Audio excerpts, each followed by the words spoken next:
The business is really, really hot here, and so are merch sales. This Super Brawl pay-per-view that's coming up this month, for advances, fans are actually camping out in San Francisco, which Meltzer says he never even saw back when the WWF was in its prime run with Hogan. Mhm. And WCW is also apparently raising the prices of NWO t-shirts at this time because they were selling so well. Ted, I think I know the answer to this, but I'm going to ask it anyway. Were you seeing any of the money from the merch sales for NWO stuff? I don't think so. Yeah, I think that you guys were all just on guaranteed contracts, and that what you make is what you make. But man, Yeah, it's yeah, an absolute fortune was made on those NWO shirts. yeah. Well, and that's the other thing too. I game at the very beginning. When I was there when Hulk Hogan was still the guy. Hmm. So this is years later, and having come out of having no contract, you know what I'm saying? Yeah. To having to sign a contract, but there at the beginning, it was almost like, um, you didn't have anything to bargain with. You know what I'm saying? There's no way back then you could go, okay, Vince, I'd be happy to wrestle for you, but uh, you're going to call me the $1 million man. That's how much money I want. Right. And Right. he probably showed me the door. That was the old way of the business, and it was the accepted standard. But yeah, I mean, standards changed with Yeah. WCW offering guaranteed contracts, and a lot of Well, people I shit. see, and see, that's the thing is that WCW comes along, and now there's competition. Yep. That's the difference. And I can't remember exactly what my contract was for. I remember it, if you don't mind me saying it here on the podcast. Okay. You signed a 3-year deal, and I think it grew every year. So I want to say that it started at 200. The next year you're at 300. The next year you're at 400. I think it was something like that, wasn't it? Something like that. Yeah. Yeah.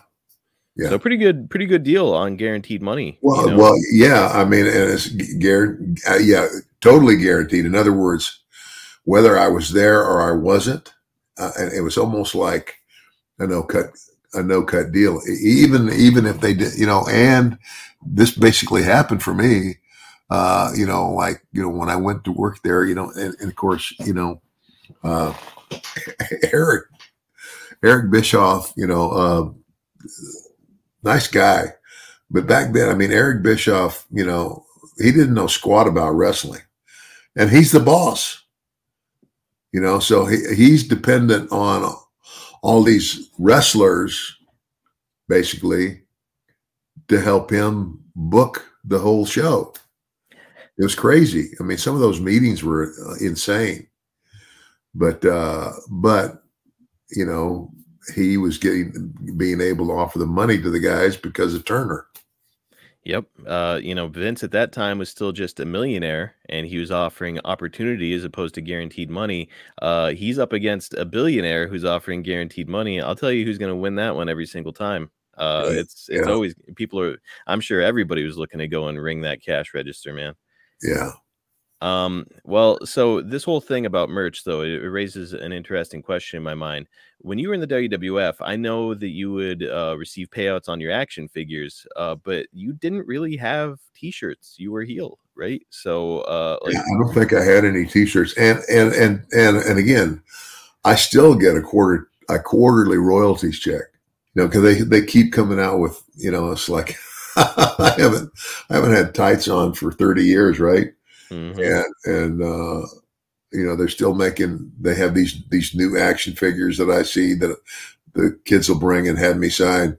But where most of us made the most money was it's on the form in your, when you get your royalties check and it lists, and that's the other thing, the percentages that we got. Oh gosh, They were small. ridiculously small. Mhm. And uh, but anyway, um, I still quarterly royalty check, and most of the money was made for most of us was what they call electronics or the video games. Ah, the video games are the things that brought in the most money. You know, it's I'm sure that you were making a fair amount of added money with action figures. The nice thing about being the top heel in the company is that when they make an action figure of you, the people want a heel for their Hulk Hogan figure to beat up on. So Yeah, it's like exactly. it's Yeah. it's a good spot for you to be in. However, again, you didn't really have any t-shirts, and it does make me wonder, did the lack of merchandise back in your WWF days, did it ever make you kind of see like the kind of money these guys were pulling in and say like, I kind of want to turn babyface so I can make some of that damn, get some more merch and make some of those royalty Well, money? I don't know if I ever gave it too much thought. No. I mean, I was being paid well, so. And again, the other thing with the $1 Million Man character was, first class, airfare, limousines, all of that stuff. It's hard to argue with that.